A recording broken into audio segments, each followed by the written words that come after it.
Welcome back to the Road to a Million podcast. I'm with Derek and Caden from the shop, and Pat, their sales manager, is also going to join us on the call today. And we're going to be talking about everything from how these guys got started to sales, marketing, and how they're doing today. This is a great episode. Really enjoyed talking with these guys, and it was cool having perspectives from all three of them and their different roles within inside of their company. Hope you guys enjoy. Don't forget you can use the timestamps in the description to skip ahead. Without further ado, let's get right into it. All right, today I'm with Derek and Cade, and Patrick might be joining us here in a minute too, from the shop Automotive Detailing. And Derek, you're going to have to help me out with how you pronounce the city you guys are located in New York. Sure. So we're in Schenectady, New York, or Rotterdam, New York. We're on this weird line. We're right on the line of Rotterdam and right on the line of Schenectady, New York. So if you send us a letter, you can get us both ways. Okay. Where is that? Like what big city? Because I'm not familiar with either of those towns. So what big city is that near? We're about 15 minutes from Albany. We're about a half an hour from Saratoga. We're in this nice little nook kind of in between. We're 30 minutes from pretty much everywhere exciting in our area. So how many people live in your city? Oof, good question. Kate, you got that on Google quick? No, Will. I wouldn't know that actually. You know, I've talked to people that run detailing shops in a town of 5,000 people, and I've talked to them ones that live in LA, you know, with 15 million in the metro. There's business to be had in each of them, but I'm always just curious. Yeah. I mean, we have 1.1 million. In the metro area? Yeah. Capital District District area. Yep. Okay. Got it. So that's probably within like a 40-minute drive, I would say, of all you guys. Yep. Well, tell me, how did you guys get started? Sure. You've been doing this for 25 years? Yeah, long time. So I started in 95. My uncle owned a detail shop in Schenectady, and kind of how I started. I was young. I was always interested in learning how to detail cars and clean cars. And in the summertime, when I was not in school, I would work there and pretty much learned how to do all the basic stuff. You know, back then detailing was a lot different. You know, we were washing cars and buffing cars with high-speed buffers, old Milwaukees that weighed 20 pounds and, you know, just kind of barbaric kind of practices. But that's how we learned. So I worked with him for a good amount of time. Learned kind of from another friend that was friends with my mother at the time, who was into like 3-stepping cars with buffing. So I learned a lot of, you know, good techniques from him with a high-speed buffer on cutting, polishing, that type of thing with a high speed, to the point where back then I always joke, I say, you know, buffing is easy now with these new style Roops buffers and, you know, dual action stuff, where back then you really had to kind of know what you were doing, you know, to not have swirl marks and, you know, have a nice finish out in the sun and, you know, shiny and still getting scratches. So it's definitely changed a lot. Pretty much from there, I learned from him, went back to my uncles, kind of brought some of that knowledge to my uncles again, taught some of the guys that were working there. Back then, we were kind of just focused on doing dealership work. So we were doing a lot of used cars for dealerships, wholesalers, auction cars, that type of thing. So it was a lot of volume. You know, there was days where we were doing 8 to 10 cars a day, you know, just on frontline cars, auction cars. And, you know, we were doing a decon wash, the full interior detail, and usually 1 or 2 step buff on 1 step buff on silvers and light colored cars, and 2 steps on the darker colored cars that, you know, would show swirl marks. So it was busy. It was a lot going on. There was a couple of guys in each kind of station. I worked with another guy, and pretty much I would buff down one side of a car and he would buff down the other side of a car, and we would split the waxing and off it goes. And like I said, we were doing 8 to 10 of them a day. Wow. Was detailing like not for the dealerships, but for end consumers, was that as popular back then as it is today? Like, was that a known thing? Definitely not. Most of our customer base was dealership work. We actually turned down a lot of retail work just because we were so busy with, dealerships. Um, with that said, back in like 2008 is when I decided I was going to start my own business, because my uncle kind of had a different idea on, his business plan, and I had different ideas that I thought would work maybe better. Um, so that's kind of when we started the business, the shop, Automotive Detailing, and it kind of exploded from there. We were servicing 43 different dealerships,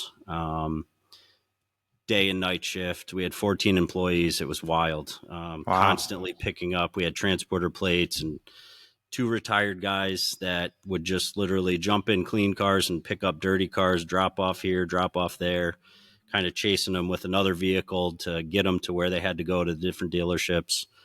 My last shop location was kind of more centrally located to a lot of dealerships, so that made it a lot easier. We did that for a long time. Again, we were pushing off a lot of the retail business because of that. We're just too busy. We ended up finding, I thought I needed a bigger building, so that's when we moved to this building, which was about a 15-minute drive from the prior location. And what we found was, being 15 minutes away, it was actually a lot harder to get the amount of cars to this building, even though this building worked better for detailing.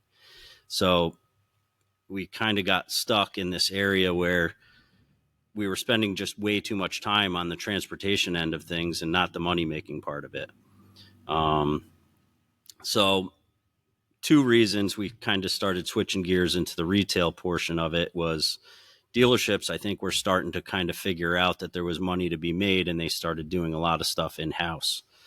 So they were kind of already starting to cut us off. So we had to kind of think on our feet and say, all right, let's kind of entertain, the retail end of things. And, we were doing, I think back in the day, I think it was like $145 to do like a full detail, on these dealership cars. And then retail, you were getting anywhere from $250 to $300. So it was almost double. And they took the same time. We weren't doing anything less or more, to the detail. So that's kind of when we made that shift. Right around like 2015, ceramic kind of entered the detail world in our area anyway. We were the first shop in our area to offer it. And that took those $250 details to, $600. No real education. I think we were using like Simonized ceramic coating, which I think was kind of one of the, first ones to kind of hit early in our area anyway. Isn't that a car wash product? Yeah. It's a company? car wash product company. They made you buy a whole case. It was wild. But, the instructor came with our chemical company, and they were like, this stuff is magical. All you have to do is wipe it on the paint. It looks amazing. You never have to wax it. This guy shows up and does his demo, and we're like, well, first of all, the paint doesn't look great. Like, there's all scratches. It did nothing for scratches. Like, it's nothing magical. We're like, the car needs to be properly buffed before you install this. So we kind of educated them as well and showed them that, like, that's your salesman kind of selling something, not true to what it should be. There's a lot of that. Even to this day, there's a lot of that. There is. So yeah, from there, that's when we started kind of messing around with different products, different ceramic coatings. We tried them all. I was really kind of stuck once we got into CarPro, and we were using the 3.0 and all the kind of the consumer grade, ceramic coatings that you can get from CarPro, and they just seemed to work the best. So that's when I reached out to Corey from Sky's the Limit, and he kind of runs our, North America, version of, getting into the C-Quartz Finest group, and you start in C-Quartz Professional. And I told him, I'm like, listen, I think I have a good area, for this to work. I've been doing this for a very long time. I explained to him, how our process is: wet sanding, paint correction. We've been doing it. And I said, I'm building my shop to look really cool. I think CarPro would, be a good fit for us. And, we were in communication for a couple of years, and I said, I'm starting to get ready. Like, I bought the infrared lamp. I did this. I've been doing this. The shop's looking cool. And it was weird. I didn't really get like I said, we were in contact for a while, and then out of the blue, I said, hey, I go, what's required? How do I get into the program? So he sends me kind of the idea. I pretty much had to write an essay, talk about, where we started, how we deal with business, how we deal with customers, process of how we, paint correct and all that good stuff. And I filled everything out, paid whatever the fee was to, have them look at our application. And I didn't hear anything for a while. And I was kind of like in my head, like, oh man, I thought we were good. Like, I thought we were kind of ahead of the game, especially in our area. Like, I just couldn't figure out, why. But I was almost getting to the point where I was like, man, maybe I should just start like training people in our area to, how to wet sand and buff properly. And I was kind of just I was kind of stuck in a spot, and I didn't really know what to do. So I had, I forget, it was like some random morning, I opened my email, and there's an email from Corey with an invitation to go down to Red's Detailing, which is Aaron Knox, Knoxy, as everybody knows him, down in Georgia.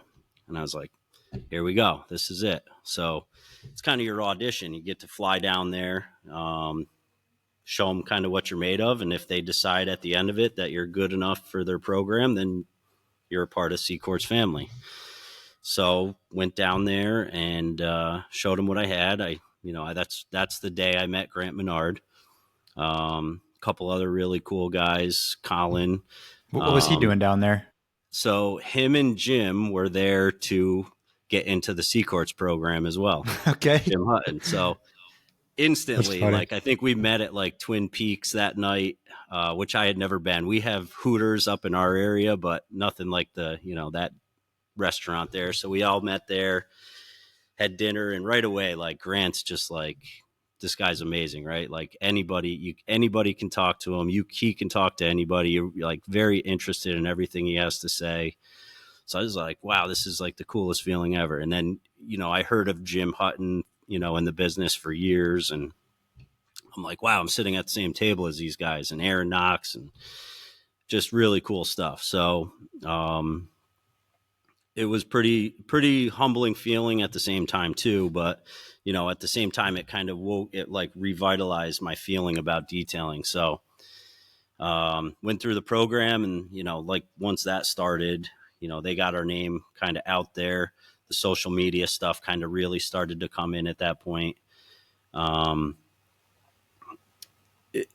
It changed detailing in our area, like learning how to educate customers on how to ceramic coat properly, how to do certain things a certain way to, gain customers' trust, how to sell it properly. So that's kind of, brought us to that next level where, instead of a $600 ceramic coating, we were now able to charge, $1,500, $1,200, $1,300, $1,400, $1,500 for a coating. And we did that for a couple of years. I think they allowed us to go C-Quartz finest in under a year. I think it was based off of how much product you were going through, C-Quartz professional wise, before you could get into the finest. So I have a question for you. Since moving over to CarPro, C-Quartz, for your ceramic coating line, and being able to offer these higher end ceramic coatings like C-Quartz Finest, how has that affected your business? To your end consumers? Like, do you feel like you are more comfortable when it comes to talking to customers about these things because you have coatings that are some of the best coatings in the world, and that are more durable? How did that affect your business personally? Instantly having that, feeling behind you that, you do have a good coating, it made talking to customers a lot easier.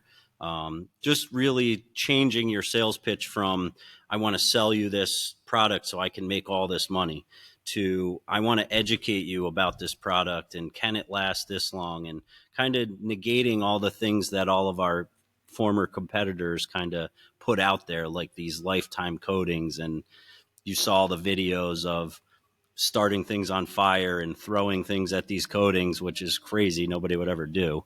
Yeah. But yeah, just having that solid feeling that, yeah, we're actually selling a good product. Um, we're educating customers so they know how to maintain these products, whether they choose to do it properly or not.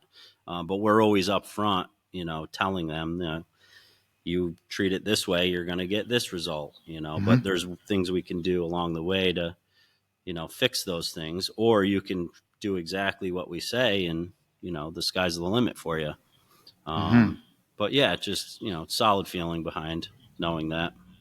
So when did Cade step into the business? So Cade was always in the business. Like even when he was a young kid, he was always the little kid that he was always around. He was always messing with all the guys. We have a couple of guys that have been with us for a long time, and they can remember when he was just a little guy running around, messing with everybody.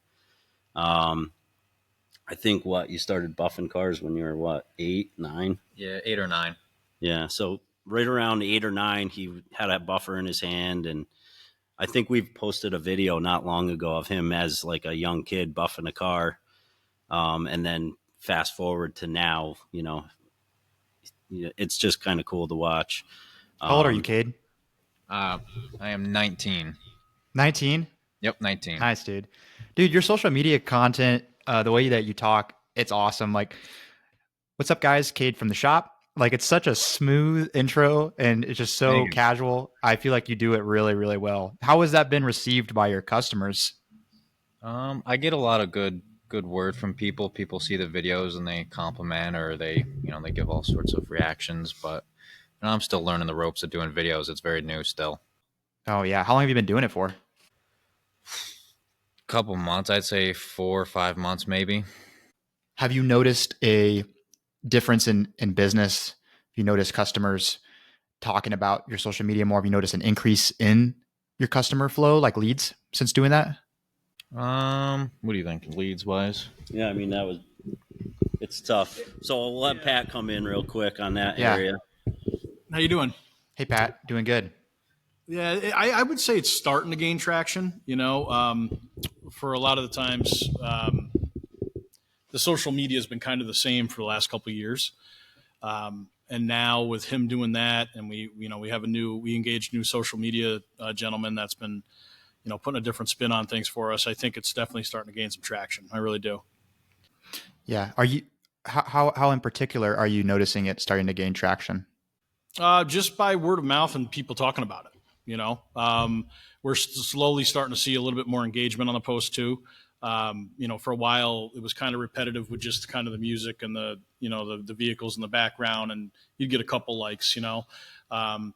We just started doing a thing, and we did one the other day, Derek and I and Cade, on what our first car was, and then what we drive now. And I saw that. Great video. That was kind of cool. We got, a lot of customers have commented on that, and that was refreshing. That was a good one. I think we're going to start doing more and more things like that, just to try to get some interaction and get people to gain some traction, and instead of just following us, maybe liking us more and engaging more in the post, and wanting at the end, right, wanting them to come into the building and meet us and talk to us and hopefully buy something. Yeah. I think it's important too to kind of show these customers that what we're doing is fun. Like, we're not going to a job that we don't like to do. We come here because this is fun to us. So I think it's important not only to show like, yeah, great, like you can polish a car and it looks awesome in a picture, but I think it's important to show people like that we're passionate about it and what we do is fun. Mm-hmm. And it's hard to kind of capture that sometimes with just a picture of a car. So like Pat said, I think we're going to try to do some more engaging things in the future. Well, I think we had a fallacy in the beginning that we had to be like so professional, and like I want to be professional. It's something that our customers compliment us on all the time, but you can still be professional and have fun, and there's a way to do that. And so Yeah, it's totally okay, and our customers have really enjoyed some of like the funny content we've put out. Surprisingly, um, I almost thought it had to be, it's all business, it's serious, but it's not necessarily the case. Yeah. Yeah. I'm definitely, I can agree with that. I think that's why having Cade with us and bringing in that younger face and that younger energy, you know, helps us bring that out. You know what I mean? Was that something that you guys had thought out? Like, hey, we need to start doing more personable content, or was that something that Cade did, where you just like, I want to do this, like this is something I want to give it a shot? Where'd that come from? Uh, we obviously see some videos of some other shops that are doing it down south, and we enjoyed watching them. I mean, I to this day, and whenever I see those videos, I sit there and I watch them. So, it I was interested, and I mentioned it to Cade, and I said, I'd really like to do this.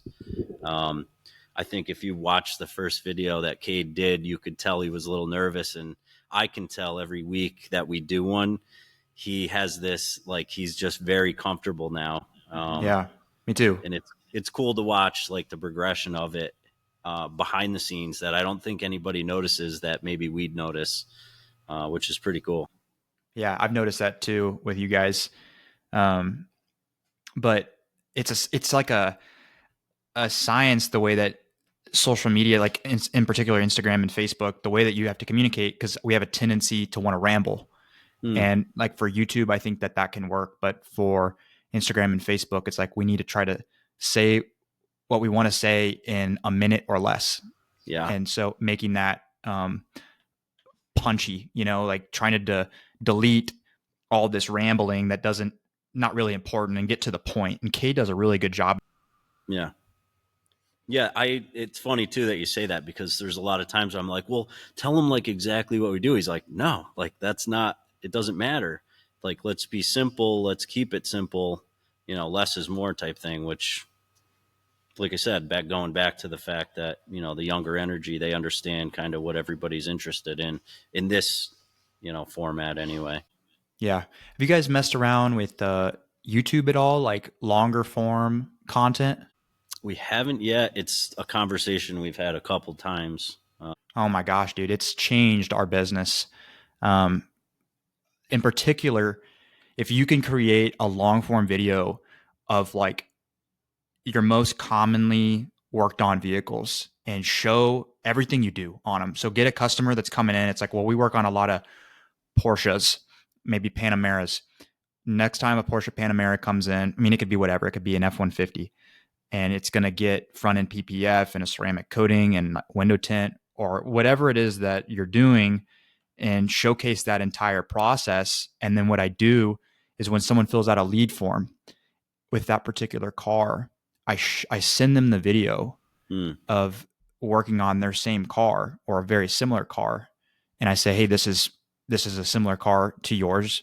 We just worked on it the other week. Um, I'll show you our process, and people love that, man. They will watch the entire video and all the little details you can show them in that video. I mean, I sent someone a 35-minute video, and they watched the whole thing. That's awesome. And so you wouldn't think that they would, but they are interested in it. This is something they're getting ready to spend a lot of money on. They know that. Yeah. And they want to be informed. Absolutely. Yeah, I think that's our biggest battle. I think and Pat can tell you, there's a lot of times he sits and has to explain and explain and explain, kind of the process. So it'd be nice to have a video that it's easier to watch something than to make your brain work and understand something. Yep. Yeah, we're trying to now create like a list of our commonly asked questions or problems or things that we catch ourselves trying to explain to customers, and maybe it's just not clicking. Create videos for every one of those, and we'll send you a video to show you. Yeah, that's really smart. So how has it been working with family? Like, what's your guys' roles like, and how do you balance that? It's tough. I'm going to let Cade handle this one. Okay. For the most part, it works out pretty well. It definitely comes with its challenges. It's when you work with family, especially having your dad as the boss, it creates this level of professionalism and quality that you would expect over other people. So it's a lot of pressure sometimes, but it usually works out pretty well. Yeah, I'd say I'm definitely the hardest on Cade. I know his potential, so it's tough for me to, back down when I see that, I just want to make him whatever I was 100 times better. So sometimes it comes off different, in my eyes. I'm trying to do good, but maybe the way I'm delivering isn't the best way. So it's a pretty good learning curve. And Pat over here is our kind of keeps us all Good mediator. Good mediator. Yep. Where I have a couch in the office. Yep. Definitely helps to have somebody with a cool mind, because I can venture a little easily. That's my brother. I'm like you, Derek, and that my brother is like Patrick. Yep. Yeah. But So what's your guys' roles? What are the different roles between each of you guys?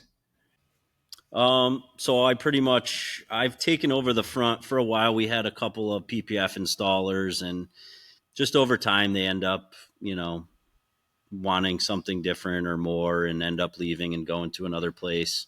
So I've actually taken over the role of doing all the paint protection film installing, which I like. I love.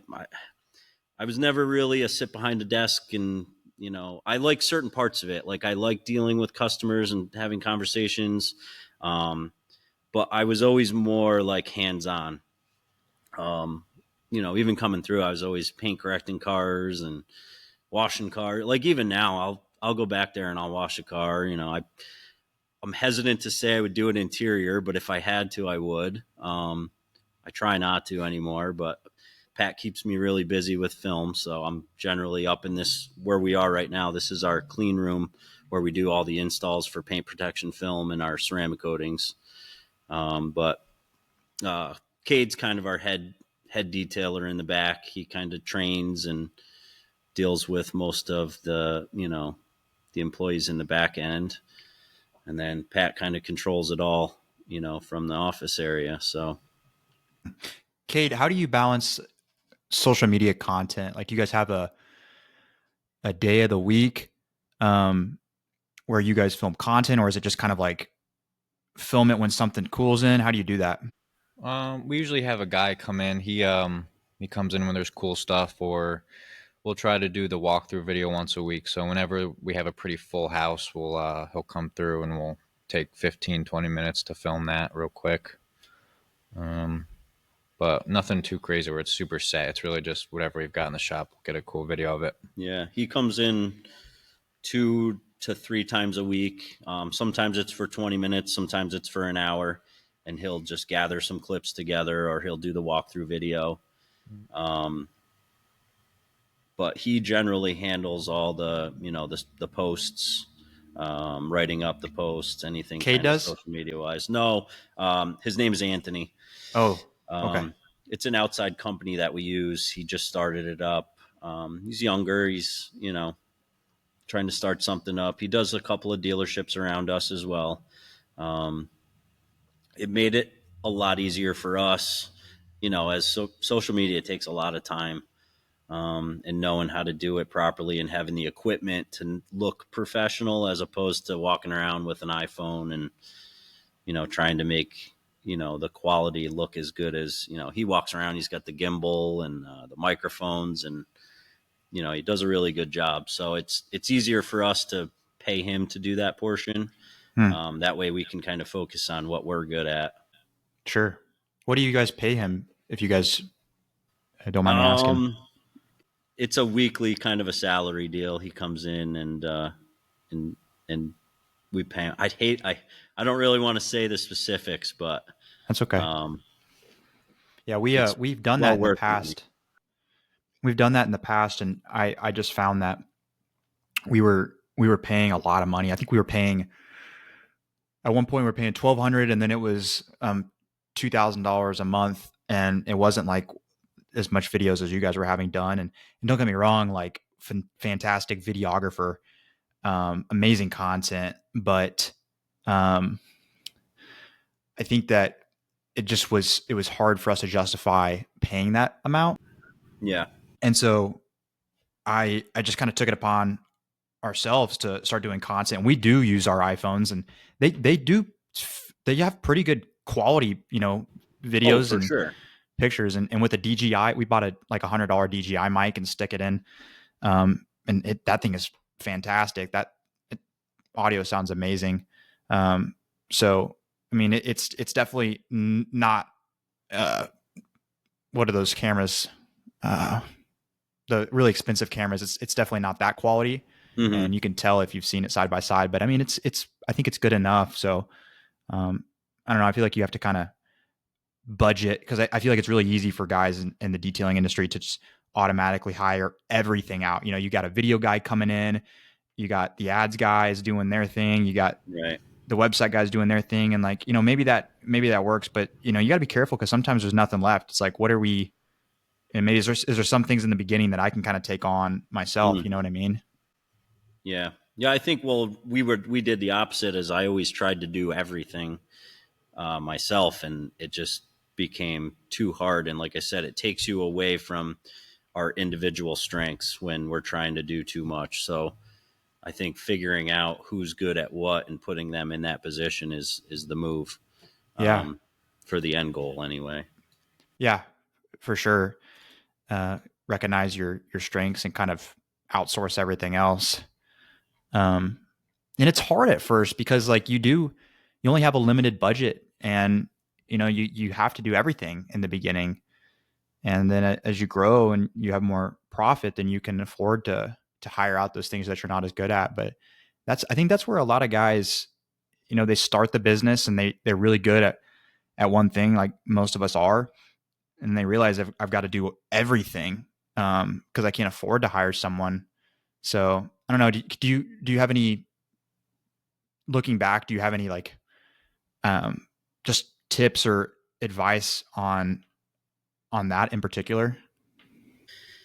Yeah, like I said, I think I realized um, I missed a lot of things, especially like when Caden was younger. I worked a lot, and I even still work a lot, probably more than I probably should. And thankfully, I have a wife that allows me to do that. And um, so there was some regret for me, like not being able to do extra, curricular stuff with Cade. And now that he's older, it's tough, like his time missed. So I wanted to try to clean that up a little bit by not having so much on my plate every day. And just, recently Pat's been with us for almost 2 years now, and he came back full time. So it's going to help kind of clean up, a lot at the shop where I was trying to do up front and in the back. And, by having him there, he's kind of already, in the short time that he's been back, has turned it around almost, 180 degrees, which is, refreshing for me. I already feel a sense of, relief. Yeah, Not having absolutely. to carry all the hats. Yeah, it's crazy. So like, and it happens on a day-to-day basis. So I don't know why, and maybe I invited it too much, but I just have random people show up here and they just want to talk to me all day long. And sometimes they want to, spend money with us, but most of the time they just want to come and just talk to me. You need So- a gatekeeper like Patrick to So- talk to him. And it's Yep. funny, we have Let these. Derek I don't work. know. Yeah, like there's these big doors. I don't know if you can see them in the background, but Oh yeah, those are so you so can big. kind of see through them. There's some perf of like some cars on the the outside part of the window, but they can see me through there. And sometimes they'll just blow right through that door. I'll be mid piece of PPF and they blow the door open. And they just want to come in and talk. And I'm like, what? Like, so Yeah. Pat, tries to head them off, or we'll lock the door, and then they'll just knock on the window, like try to get my attention. It's wild. You need like a sign, do not disturb. I do. We say it all the time. We're like, I need a little bit of, Gotta rewrap that door. we got to rewrap it so you can't see through it or something. Make it a privacy glass. Yeah, like Pat and I were on a call earlier today. We're trying to resolve a payroll issue with our company, and I have this customer. He's just, he's just standing out there and looking through the windows at us, and we're like, "I'll be right out." We're just trying to deal with something, and it was a Yeah. 2-second question, but like it happens all the time. Yeah. So it's good, right? Because people are interested in what we're doing and they want to be here, but a lot of times it's tough because, as like, so say you're getting into like a full front on a car, right? You just want to start slamming panels on. You don't want to get interrupted, because the second you get interrupted, with that, I feel like it takes like 20 minutes, half an hour just to get back into the flow again. So That's a real it's thing. tough, Yeah, man, it's been tough for me as the business owner, just managing, doing our social media and then calling lead forms and then checking in with the guys. And so it's really shown me the importance of having systems in place. And it seemed for a long time like the standard operating procedures. It's like, yeah, I don't need that. Cliche. It seemed boring. And I think to some extent it is overdone. I think that some people feel like they have to have a standard operating procedure for some things that, I don't necessarily know if we need to, but like there is something to be said about having systems in place and a way of doing things that is uniform to where you can have someone off the side of the road come in, and I mean, maybe not just anyone, but someone fairly qualified, but you could train them how to do your system, following a certain set of rules and guidelines, whether it's for talking to leads on the phone or doing the PPF itself. And just having that to fall back on at the end of the day. Not that you can't critically think and kind of maneuver some things in the moment to where you do it a little bit differently. Like I think that will always have to be a thing in our industry, because no one car is the same, right? And different situations call for different order of operations. But nevertheless, it's recognized. I've recognized, as we've been growing and business has been getting busier, and you're trying to manage all these hats. It's like you have to have systems in place, to some extent. Do you guys have certain things like that in your business, or is it more just about delegating and putting people in places where they're strong at? Yeah, so for me, that's kind of what I always did. I just knew where people were strong, and I would put those in those areas, and we would try to schedule, accordingly enough where it would all kind of work together. That's where Patrick has come in, and he's gonna kind of clean that up for me, because it was almost like a day-to-day fly by the seat of your pants thing for me. I feel like that's what I was always good at.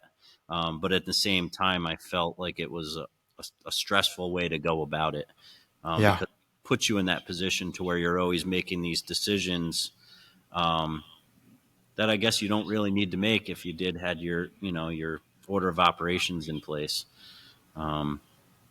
Where Patrick's, he's worked for big corporate companies doing that same thing, managing 100 guys as opposed to the 5 of us. You know what I mean? Yeah. So So this is, Patrick, what do you do day by day? What is your main roles each day?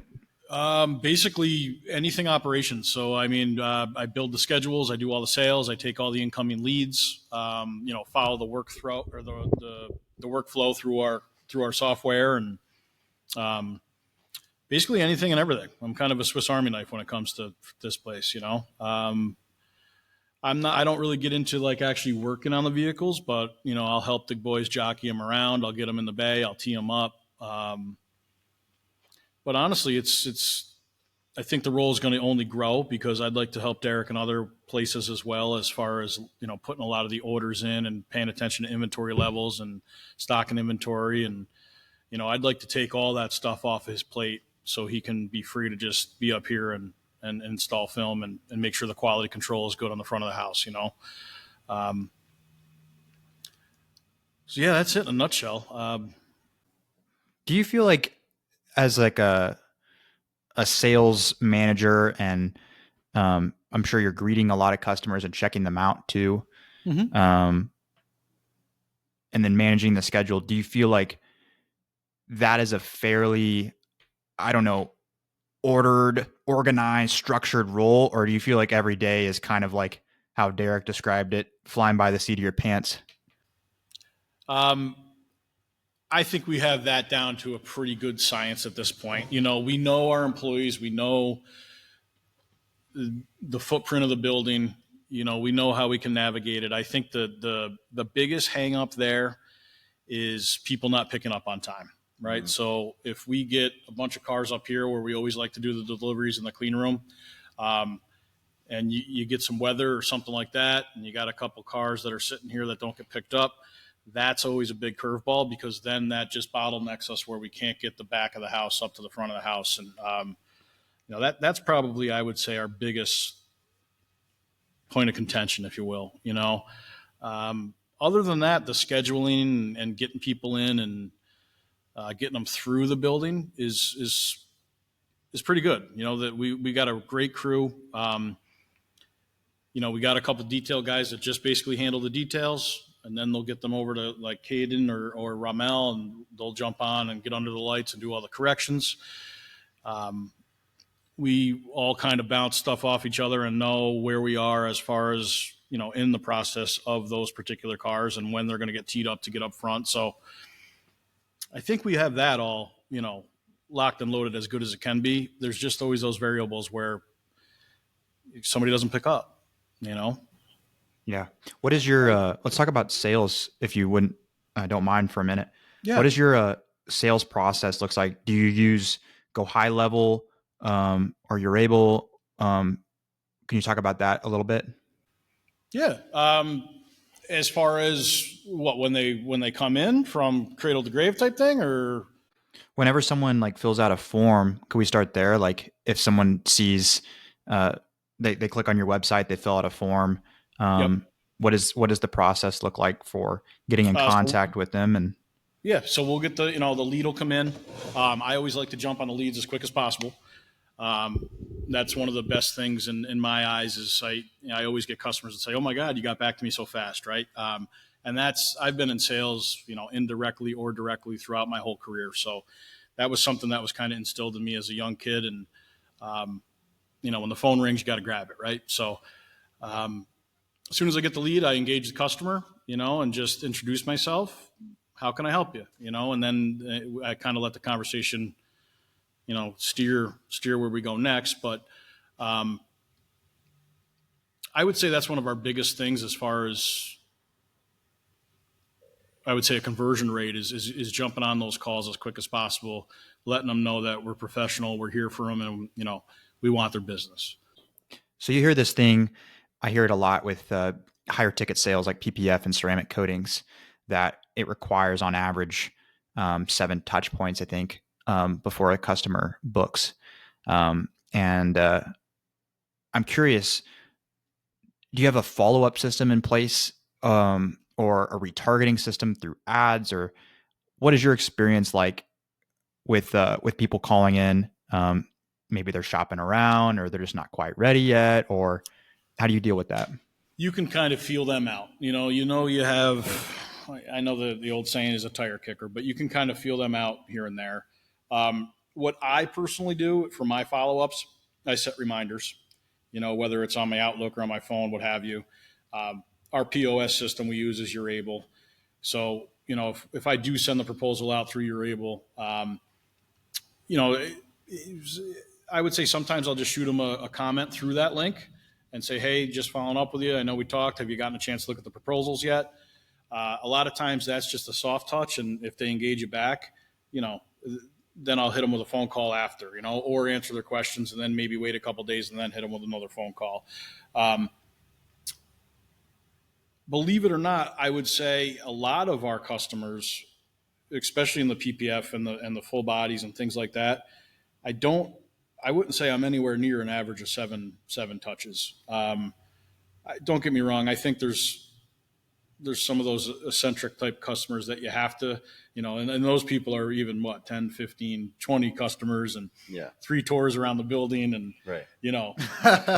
Touching and feeling and all that stuff, right? You always get those guys. A lot of Porsche owners. But normally I think I would say you can normally convert them and know if you're going to convert them within that first or second phone call. And very rarely, is it a price issue? I mean, sometimes we have to discount, to make the deals and reach for some sales, but a lot of times we don't. Where I really make out, and I think what we do really well, is we do a lot of package deals, where we'll do a performance front with a level 2, or a full front with a level 2, and we'll do some package discounts, and show some value there. And I think the customers really appreciate that.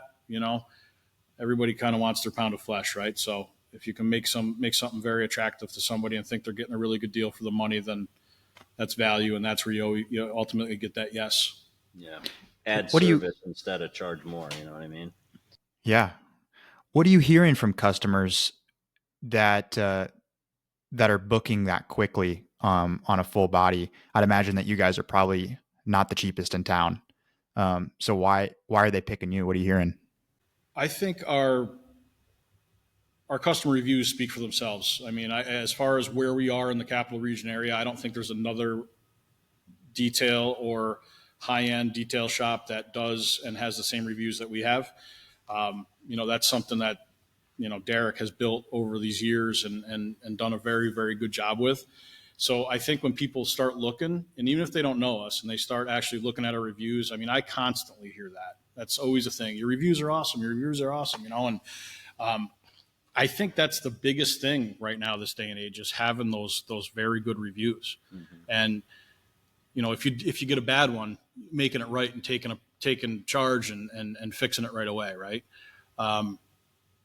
So that's kind of what we hear when those people are attacking it that fast. The other people, their mind's made up. They know they want full body, or they know they want a full front. They know they want to protect the vehicle. A lot of people kind of get confused between the ceramic and the PPF.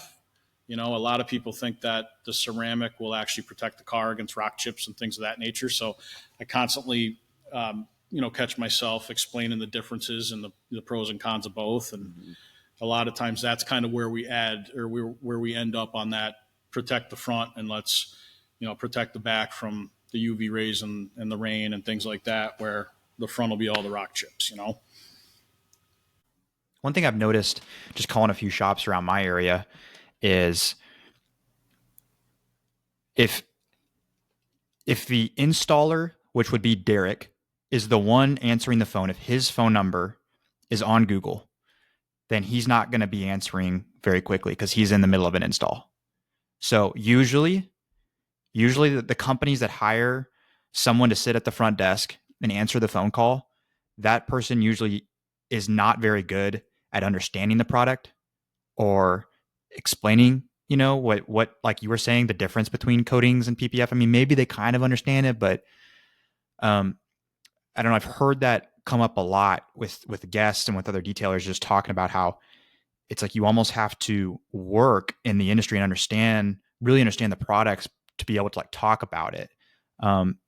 Did you go through like any kind of training with these guys, just like product knowledge, or how has that been coming from a outside industry and stepping into this role? Well, I've always been a car guy, and I've always was, for a long part of my career, I was in the aftermarket auto industry, and I was a regional sales manager and things of that nature. And then Derek and I, we've known each other since we're 15, 16. So I've always stayed tight with him since. And, just coming here over the years and talking to him and learning and just being a sponge while I'm here, that's always, I guess, added to my knowledge. And then when I started with him about 2 years ago, I didn't want to be naive about it in any way, shape, or form. I came in and kind of acted like I didn't know anything and just soaked it all in, and he's been great about teaching me the process and the things that I don't know, and, correcting me when I am wrong on things. And, but no formal training at all. I like I told you before, I've been in sales for a very, very long time. And, I kind of just took that toolbox that I've, filled up over the years and then applied it to this with my new knowledge. And it's been working pretty well so far. We had a great year last year. This year we're looking to do another increase. Hopefully, we're just riding this fourth quarter out. But I think as long as nothing falls apart in the next month, we're in really good shape. And we had another nice year-over-year revenue share. So, what's been the biggest difference from 2025 from 2024? You know what? I think it was. We did a lot of full bodies. We did a lot of full bodies. There was a paint protection film has really taken off in our area. Yeah. But most importantly, I think we had a really strong January and February in 2025, where in 2024, there was a couple weeks where it got a little dicey and we were a little nervous. Yeah, we stayed real busy for winter last year. That was nice. You're right. We also had a pretty mild winter for upstate New York. So I think that played a little bit of a part, but I think that's kind of what set us off for, we knew we were going to have a pretty solid year just from the January, February. Once you get to March around here, towards the end of March, you get a couple of those 50, 60 degree days and fires everybody up, and they're showing up and they're, got to get my car clean, got to, it just kind of boots off the year. So if you were able to stay consistent through January, February, it's pretty good sign that things are going to be okay. Yeah. What tips do you have for staying busy in the winter months? Oof. So a couple things that we did a couple years ago that helped greatly was we purchased an enclosed trailer, specifically built just for picking up high-end cars. These are the guys that are going to be spending the money throughout the year. And now if you offer a service where normally the car would just be, sitting in their garage until spring and they didn't want to drive it in the salt and, that type of thing. So we offered this white glove transportation, we call it, where we show up and pick your car up out of your garage, throw it right into our trailer, bring it here. That allows us to it did two things. Obviously gave us work in the wintertime, work that we normally wouldn't have. And it also opened up our schedule, in the busy months where April, May, June, where, people want to get PPF and ceramic coating done. Well, we can only do so much a week, right? So by offering this service, in the winter months, it helped us kind of spread things out a little bit. What are your thoughts on picking up the customer's vehicle versus the just trailer method? Like, is it a better alternative? Does it seem more professional? Do you feel like people don't want you to drive their new car?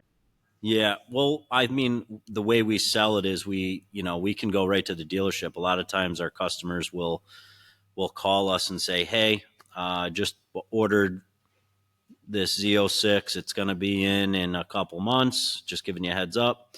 That's when Pat will jump in and say, all right, we're going to be here we'll go right to the dealership, whether it's an hour away, half an hour away, or 4 hours away. We'll show up and pick up the car, put it right in the trailer with 3 original miles on it, never hit the road yet. Bring it right to our shop, PPF, ceramic coat, back in the trailer, back in your garage, and it still has 3.3 miles on it. Has still yet to see the road, so there's no rock chips. It's just kind of a controlled delivery, controlled environment. And it definitely looks a little more professional than hopping in somebody's car. I can attest to a couple of times when we were back in the day transporting cars. We were doing 85 to 100 cars a week. So if you think about it, 85 different times somebody's driving a car on public roads, right? So the more you do something, the greater your chance has of something bad happening, right? Mm-hmm. And a couple times it did. We had we were delivering some cars or picking up a car and somebody pulls out in front of the driver or blows through a stop sign. And next thing you know, now you have a car accident and a police report to deal with. And then most importantly, the phone call to the customer explaining what happened to their vehicle.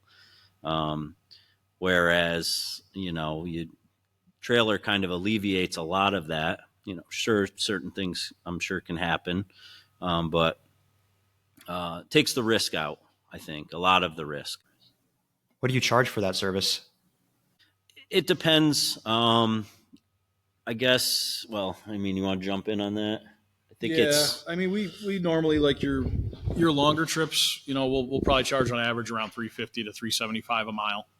And that's both ways, both empty and and coming back loaded.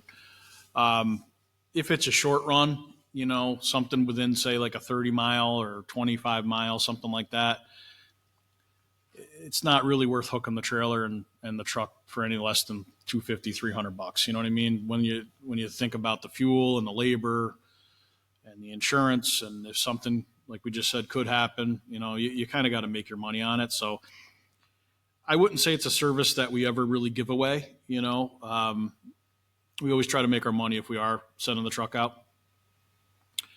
Sometimes we'll throw it in if we have a full body with a level 3 or something like that, and it's obviously very hefty job. A lot of times we'll deliver the car for the customer for free, but I would say, to answer your question in short, I think the average would be about $350 a mile. And if you're making any less, it's just not really worth it. There's a lot of expense in that truck and trailer. Are you getting a lot of people that are ordering cars from over 30 miles that you're going to pick up? Does that happen quite often? Yeah. He's been. I mean, you went to the Midwest this summer. We were in Minnesota. We have one of our customers. He buys cars all over the place. We've been to Tennessee. We've been to Kentucky. We've been to the Corvette Museum a couple times to do the RC8, museum deliveries. Yep. With the customer. So customer flies out. We drive out, meet them there. They do their delivery, pull it in the trailer, head right back to the shop and do the service. We've been, a lot of New Jersey, Long Island. There's a big Corvette dealership. Corvettes, if you haven't caught the vibe yet, Corvettes in our area are like Corvettes and 911s. Corvettes and 911s are kind of like our primary car. We get the exotics too, but it's Corvettes and 911s. So there's a big dealership, McMulkin, in New Hampshire. So we do a lot of trips up there. It's a 3.5 hour trip for us. So it's pretty common actually. How do you deal with setting expectations around stretch marks, contamination? How do you deal with that? Do you even mention it? Or So I always tell Pat to kind of try to talk him out of the service. Make it feel like it's a lot worse than it could be. So when they do see it, they're well informed prior to the service. That these are potentially something to happen. A lot of times we'll bring them into the clean room and show them, say, listen, we take every possible precaution that we can to make sure the floors are clean, to make sure the air is clean. We're wearing polyester clothing and, things that don't lint on you. And we explain that, let's say we get a hood on and there's a piece of debris, one piece of dust that was floating in the air that we accumulated from the table to the hood, which is 5 feet away. One piece, we're probably going to let it fly. 5 pieces of dust, we're probably going to just throw a new panel on and eat it. But, you get the occasional customer where there is one piece of dust, and in your head, you're like, well, that's pretty good. We can redo this and we could potentially get 5 or 6 more pieces. Like, this is pretty solid, but they can't take their mind. They get there and they do the old finger push and smush. And you're like, yeah. We are working on a couple email templates too, to kind of, I guess, put it in front of people before they sign the PO, right? That just to kind of manage their expectations, right? I do a very good job on it, I think, verbally on the phone. Yeah. But we are, trying to get that next step and then put these templates together that we can email with the quote that is kind of like a roadmap of what to expect when you are, taking on a vehicle with PPF, and how to care for it and what things like debris and, things of that nature. I think that's going to go a long way. We just got to get our two different softwares to talk to each other the correct way and make it easy to do, right? Because right now we're kind of like, all right, we're going to send our proposal out through this software. Then I'm going to email the person this template, and we just got to figure out a way to make everything talk to each other. And I think it's going to be really nice. I want to know how the conversation looks like with the client. Like, do you have a script that you talk about PPF potential imperfections? Do you have a script with every single customer with how that goes? No, there's no script involved with that. I would say that all just kind of happens organically throughout the phone call. It doesn't come up with every customer, Yeah. It comes up with most, I will say that, but it's not every customer. A lot of it comes from when we talk. I would say when it comes up a lot is when we talk about the PPF being self-healing and things like that, and what will happen to it when a chip comes up, right? And what are the chances that when it gets in the sun it's going to pop back out and things of that nature. I would say that's a lot of times where the care comes in, and what do I do and how do I fix it and what do I do if this happens. But a lot of times it's not really touched on every conversation, I'll be honest with you. I would say if I had to put a number on it, maybe 50%. And I think that, to humble myself a little bit, that might be something that I want to talk about more without talking somebody out of it, right? Like yeah. I know Derek tells me all the time, "Oh, try to talk them out of it, try to talk them out of it." But you can only do that so much before you actually talk people out of things. Right. So, yeah. And I don't want them to really talk them out of it, but just as a saying, like almost make it seem like we're going to do a terrible job. Over promise and under deliver is not what we want. We want to, under promise and over deliver. Yeah, it all depends on the customer, Josh. You know what I mean? There's some people that literally will take you back to their childhood when they were 5, and then there's other people that just will say yes at the drop of a dime. Some don't even ask; they just say, "When can I drop off?" and "When do I pick up?" and you never hear a word. Yeah, I mean, there's some sales that are full bodies, and they're easier than selling somebody a detail. Yeah. And that's just being honest about it. Don't get me wrong. There's tons of them that you have to work for and you really have to reach for and, play Monty Hall and explain the things that we're talking about right now, like, the what ifs and the hows and what, but, I would say it's a real mixed bag around here. I don't know what that's like in your particular market, but, here it seems like it's such a broad spectrum of people and how you have to engage them to get the sale. It's really hard to put your finger on it, Yeah. It's very random.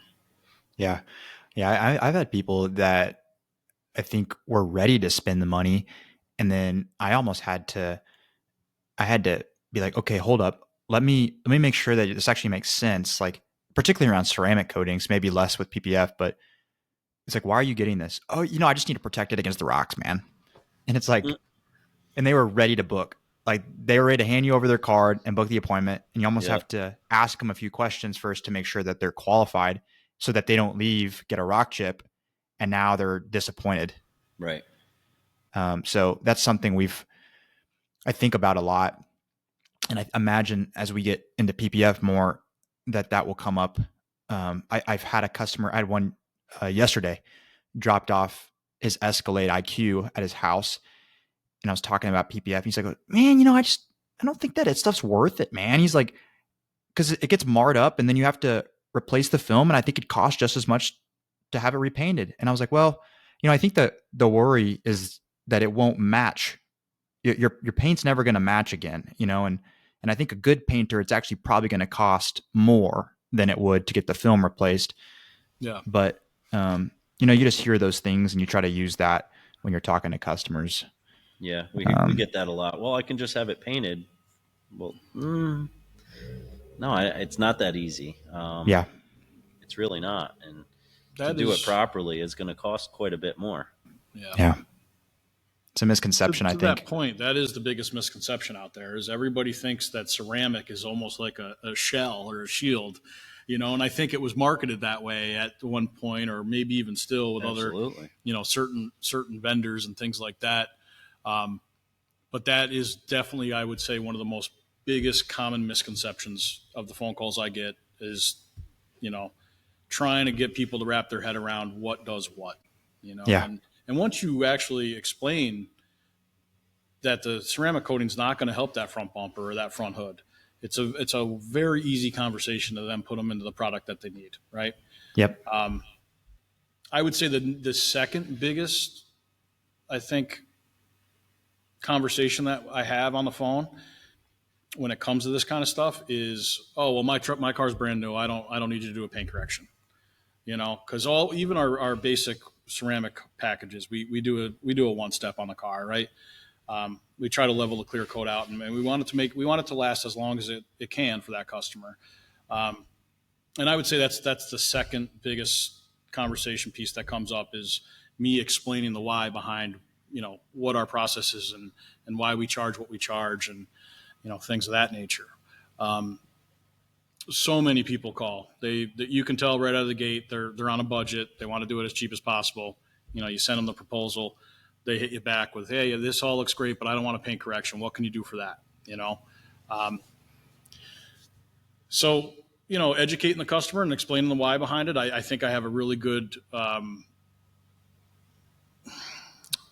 I don't want to say spiel, but I have a really good way of explaining it to customers now and why we have to do the correction and what it does for the coating and how the chemical bond will actually be that much better on a very smooth surface and last that much longer. And when I go down that road and explain it, people are 9 times out of 10 bought right in. Yeah. I always tell people it's like, it's our insurance policy to ensure that there is nothing on the paint, that it's perfectly clean, pure, clear coat. Yeah. And the only way we can do that is by doing a polish beforehand. So that ensures that I've done everything on my end to make sure that it was installed properly. Yeah. I mean, I'm not necessarily removing tons of clear coat because I don't need to do that on most new cars. But to go around the car, it still takes time. Yeah. Caden does most of our corrections, and he's probably the best one on the wheel back there. And he'll tell you, I mean, the amount of imperfections in factory paint over the last even probably 2 years that I've been here, and I would say within the last 5 years, it's just gone downhill so bad. We find nibs all over these cars and trucks. We find drips. We find tons of orange peel. It's very imperative. That's the biggest step in the process is doing a good correction to make the ceramic coating bond and look great and last long. What's been one thing that surprised you most in this industry, and in particular in the last few years? Is there anything that comes to mind? I'll take it. Yeah, Kate will take this one. I can take it. I do a lot of the manual labor. I'm just kidding. No, I do. It's true.